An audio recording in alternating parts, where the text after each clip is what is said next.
আমার হবে না ট্যাগ ডিজিটাল হয়ে আপনাদেরকে রাস্তায় রাস্তায় ঘুরতে হবে, তাদের পিছনে ঘুরতে হবে, এটা একেবারে করতে হবে। তারপরে আপনারা যদি সিএনজি সিলিন্ডারের মেয়াদ পূর্ণ বাড়ানো যাবে না, যাবে না, যাবে না।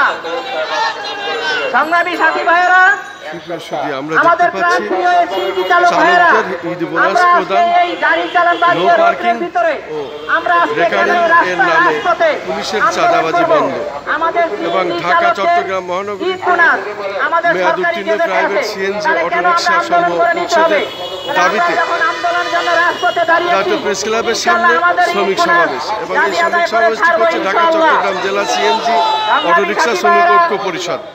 আমরা দেখতে পাচ্ছি বাংলাদেশ সড়ক পরিবহন শ্রমিক ফেডারেশনের অন্তর্ভুক্ত এবং এখানে তারা জাতীয় প্রেস ক্লাবের সামনে তাদের দাবি দাওয়া তুলে ধরেছেন এবং এখানে তাদের মানববন্ধন চলছে। আমি Khandakar Masuduzzaman, Tara news, BD TNB, ASS, JR TV, তেরেনা টিভি, কেজার টিভি, সেই সাথে তারা নিউজ, বিডি.কমের সম্পাদক ও প্রকাশক হিসাবে ধারাবাহিকভাবে যে কাজগুলো আমরা সাধারণত করে থাকি তারই ধারাবাহিকতা আজ আমরা করে যাচ্ছি এবং আমরা দেখিয়ে যাচ্ছি।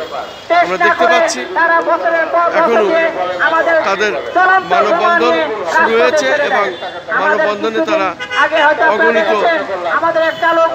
কর্মী এবং নেতা ও সিএনজি চালক, অটোরিকশা চালক সকলেই এখানে হাজির হয়েছে এবং হাজির হচ্ছেন।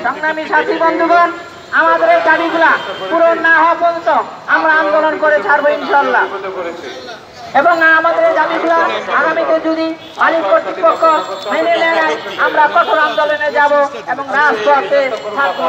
এই বলে আমি আমার বক্তব্য শেষ করছি। আল্লাহ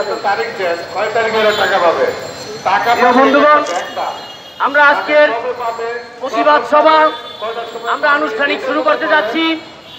আজকের এই